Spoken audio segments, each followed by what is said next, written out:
Divisional Productivity Index 1.0 2025 මේ වැඩසටහනේ නායකත්වය පැවරෙන්නේ ඇත්තටම ප්‍රාදේශීය ලේකම් කාර්යාලවලට.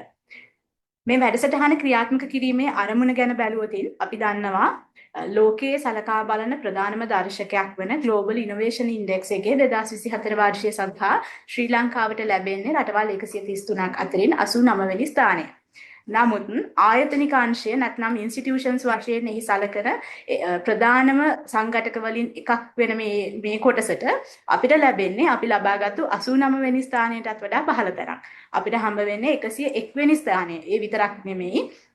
මෙතන ඔබට පේනවා ඇති මෙතන සුදු පාට රවුමකින් දක්වලා තියෙනවා. ඒ දක්වා තිබෙන්නේ මේ අවස්ථාවේ ශ්‍රී ලංකාවේ දුර්වලතම performance එකක් නැත්නම් කාර්ය සාධනයක් අපි දක්වලා තියෙන්නේ මෙන්න මේ institutions කියන කොටසේ යටතේ.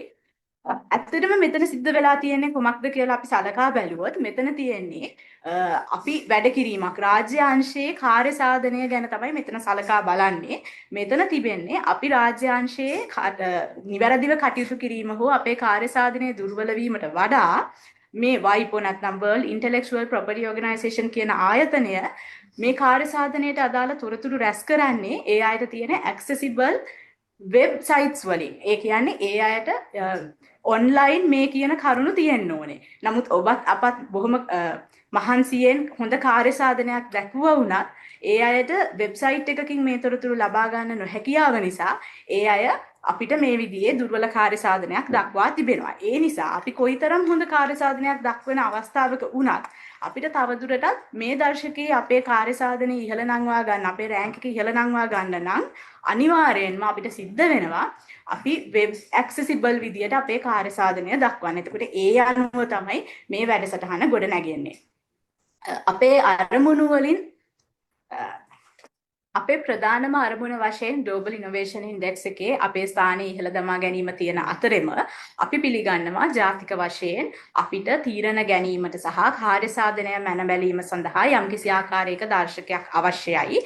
ඒ අනුව real time progress tracking system එකක් වශයෙන් මේ වැඩසටහන යටතේ මේ ඇප් එක භාවිතා කරන්න. ඒ වගේම ඔබට ප්‍රාදේශීය ලේකම් වශයෙන් උත් දිස්ත්‍රික් ලේකම් වරුන්ටත් ඒ වගේම එතනින් එහාට ජාතික මට්ටමේදී තීරණ ගැනීම සඳහා අවශ්‍ය කරන තොරතුරු ඇතුළත් ඩෑෂ්බෝඩ් එකක් ලබා දීම සඳහා අපි දන්නවා එක් ප්‍රාදේශීය ලේකම් කාර්යාලයක් අනෙක් ප්‍රාදේශීය ලේකම් කාර්යාල වලින් බොහොම වෙනස් වෙන තත්වයක තියෙන්නේ. එතකොට ඔබතුමන්ලාට තම තමන්ගේ ප්‍රාදේශීය ලේකම් කාර්යාල පිළිබඳව ඔබට අනන්‍ය නිශ්චිත සිටුේෂනල් ඇනලිසිස් එකක් නැත්නම් තත්ත්ව විශ්ලේෂණයක් ලබා ගැනීම සඳහා ඒ වගේම අපට දැනට ජාතික අවශ්‍යතාවයක් වශයෙන් තිබෙනවා ඵලදායීතා data report එකක් නැතිකම.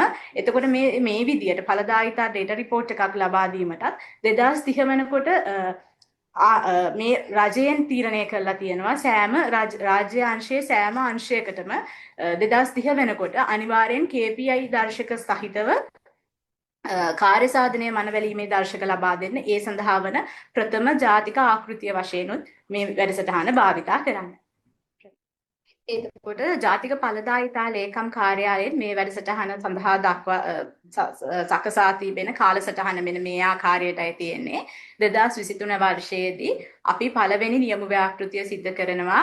අපේ අධ්‍යක්ෂතුමා සඳහන් කරපු විදිහට බස්නාහිර පළාතේ තියෙන ප්‍රාදේශීය ලේකම් කාර්යාල 5කට 2024 වර්ෂයේදී අධ්‍යක්ෂතුමාගේ නියම භාව යටතේ අපි මුළු කොළඹ දිස්ත්‍රික්කය සඳහාම මේ වැඩසටහන නියම ව්‍යාපෘතිය 2 වශයෙන් කරනවා.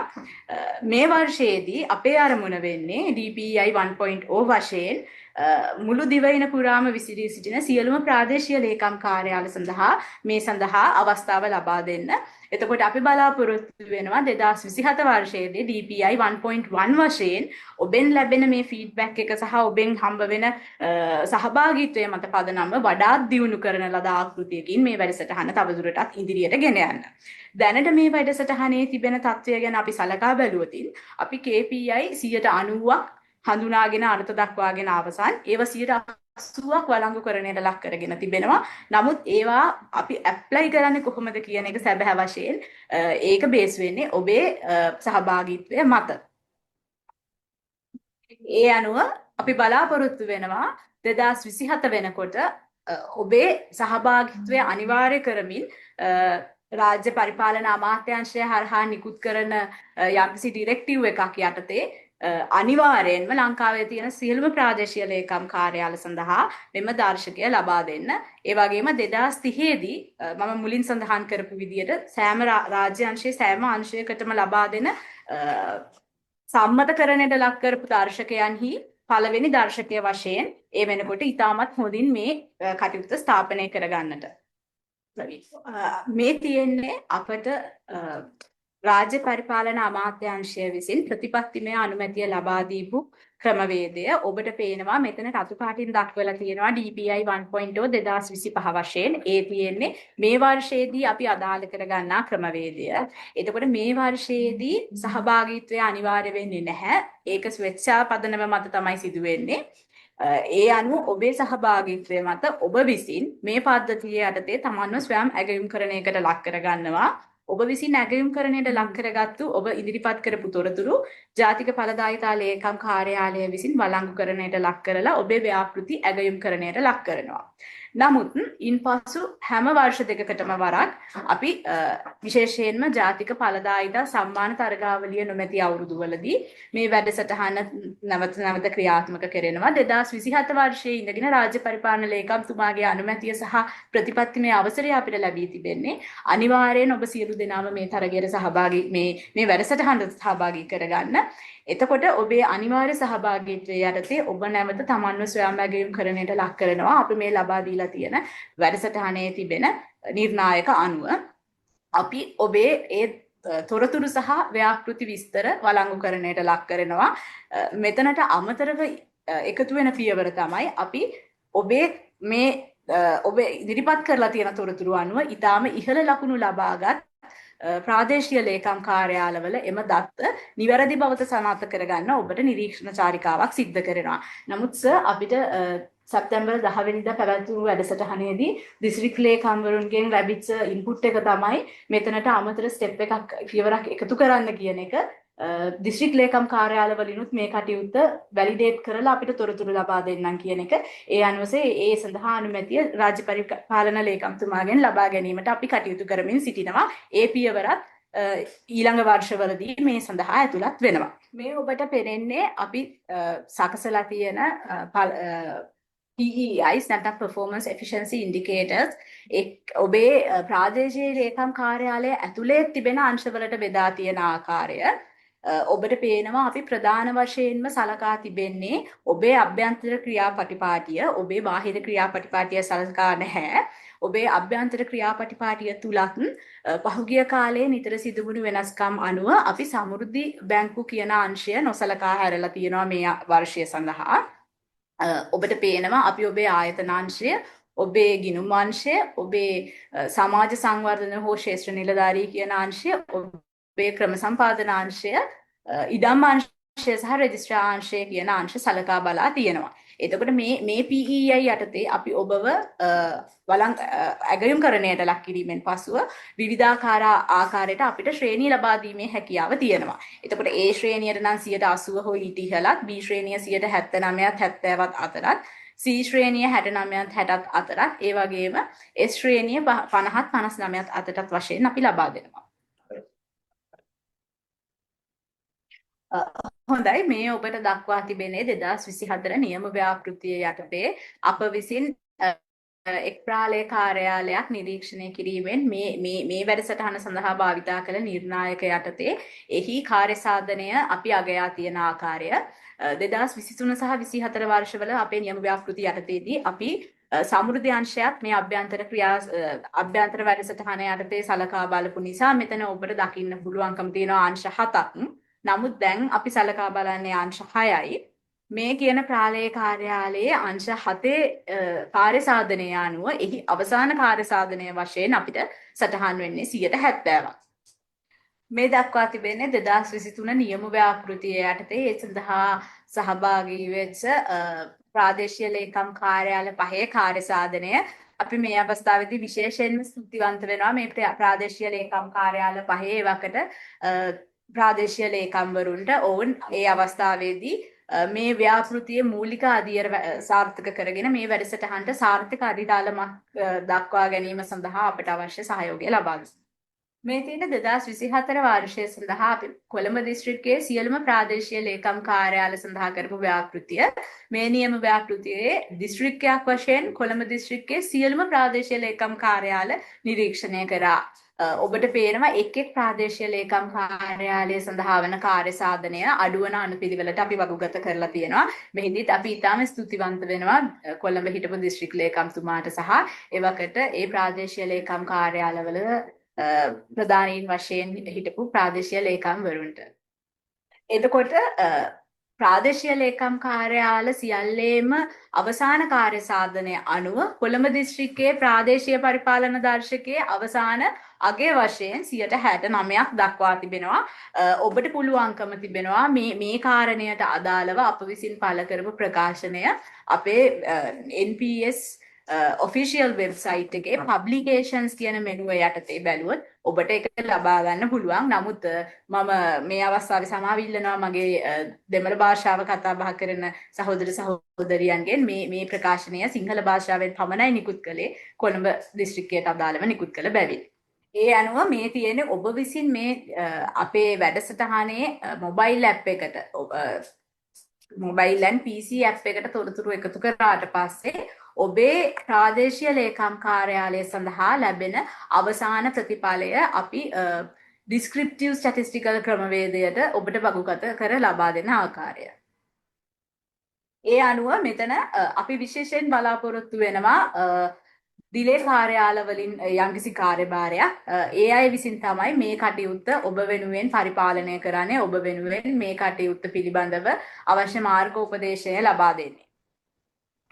අවසාන වශයෙන් අපිට ඔබට දක්වන්න තියෙන අපේ පණිවිඩය මෙන්න මේ ආකාරයයි අපේ අධ්‍යක්ෂතුමා වෙනුවෙන්. මේ වැඩසටහන මින්පසුව සෑම වර්ෂ දෙකකටම වරක් ජාතික ඵලදායිතා ලේකම් කාර්යාලය විසින් පවත්වනවා. ඒ අපට අවශ්‍ය කරන යාවත් කාලීන තොරතුරු ලංකාව පුරාම එක්රැස් කර ගැනීම සඳහා එයින් බලාපොරොත්තු වෙනවා. අපි දන්නවා ලංකාවේ තියෙන ඊටාම නව්‍යකරණයට සහ නවෝත්පාදනයට ලැබි රාජ්‍ය අංශයේ ආයතන සමූහයක් තමයි ප්‍රාදේශීය ලේකම් කාර්යාලය කියන්නේ. අපි දන්නවා ඔබ සතුව තිබෙනවා ඊටාම වැදගත් සහ ඕනම කෙනෙක් ඕනම රාජ්‍ය අංශය ආයතනයකට වැදගත් වන සහ වටිනා යම්කිසි ඔබ විසින් නවෝත්පාදනය කළ යෙදවුම් සමූහයක්. ඒ යෙදවුම් ඔබෙන් ඉගෙනගෙන අනික් ප්‍රාදේශීය ලේකම් කාර්යාලවලට සහ රාජ්‍ය අංශයට ඩප් කර ගැනීමට අපි බලාපොරොත්තු වෙනවා.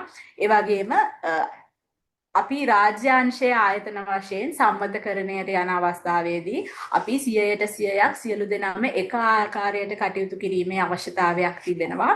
මේ වැඩසටහන මගින් ඒ සඳහා ඔබට යම්කිසි ධෛර්යයක් ලබා දෙන්න බලාපොරොත්තු වෙනවා. ඒ වගේම අපි දන්නවා 1992 ප්‍රාදේශීය ලේකම්වරුන්ට බලතල පැවරීමේ පනත යටතේ ඔබට පැවරිලා තියෙන විශාල කාර්යභාරය සහ ඔබ විසින් ඔබේ ප්‍රදේශයේ පදිංචි වී සිටින පුරවැසියන්ට ලබා දෙන දායකත්වය විශාලයි. නමුත් ඔබට ඒ සඳහා ගැළපෙන ඔබව ඇක්නොලෙජ් කිරීමක් සහ ඔබට අගය කිරීමක් ලබා දෙන්න ක්‍රමවේදයක් නිසියාකාරව නැහැ. ඒ ක්‍රමවේදයේ වශයෙන්ුත් අපි බලාපොරොත්තු වෙනවා මේ වැඩසටහන යොදා ගන්න.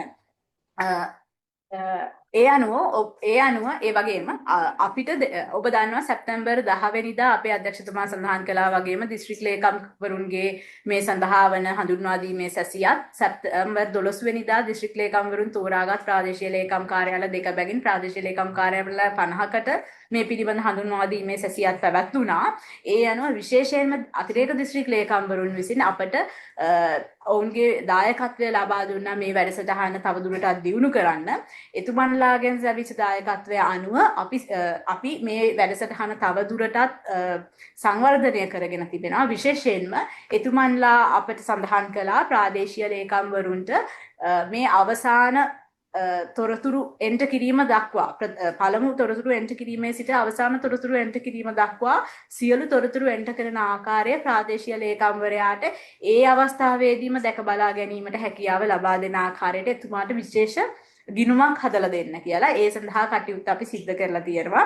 ඒ වගේම අතිරේක දිස්ත්‍රික් ලේකම්වරුන්ගෙන් අපිට ලැබිච්ච තවත් වටිනා උපදෙසක් සහ වටිනා දායකත්වයක් තමයි එතුමන්ලා කිව්වා ඔබතුමන්ලාට විශේෂයෙන් ප්‍රාදේශීය ලේකම්වරුන්ට මේ වැඩසටහන පිළිබඳව සියලුම වගකීම ලබා ගන්න හැකියාව ලැබෙන හැටියට සහ ඔබතුමන්ලාට මේ පිළිබඳ තොරතුරු සත්‍යාපනය කරන්න පුළුවන් වෙන විදියට අවසාන වශයෙන් මේ සියලුම තොරතුරු ඔබ සිස්ටම් එකට ඔබේ ප්‍රාලේ කාර්යාලය වෙනුවෙන් එන්ටර් කළාට පස්සේ ඒක සබ්මිට් කරන අවසාන අවස්ථාව ප්‍රාදේශීය ලේකම්තුමාට විතරක්ම ලබා දෙන්න කියලා. එතකොට මේ වෙනකොට අපි ඒ වෙනස්කමක් කරලා තියෙනවා. ඒ නිසා විශේෂයෙන්ම අපි ස්තුතිවන්ත වෙනවා ඒ අතිරේක දිස්ත්‍රික් ලේකම්වරුන්ට සහ සහකාර දිස්ත්‍රික් ලේකම්වරුන්ට ඔවුන් අපිට ලබා දුන්නු දායකත්වය සහ ඒ වැදගත් උපදෙස් වෙනුවෙන්.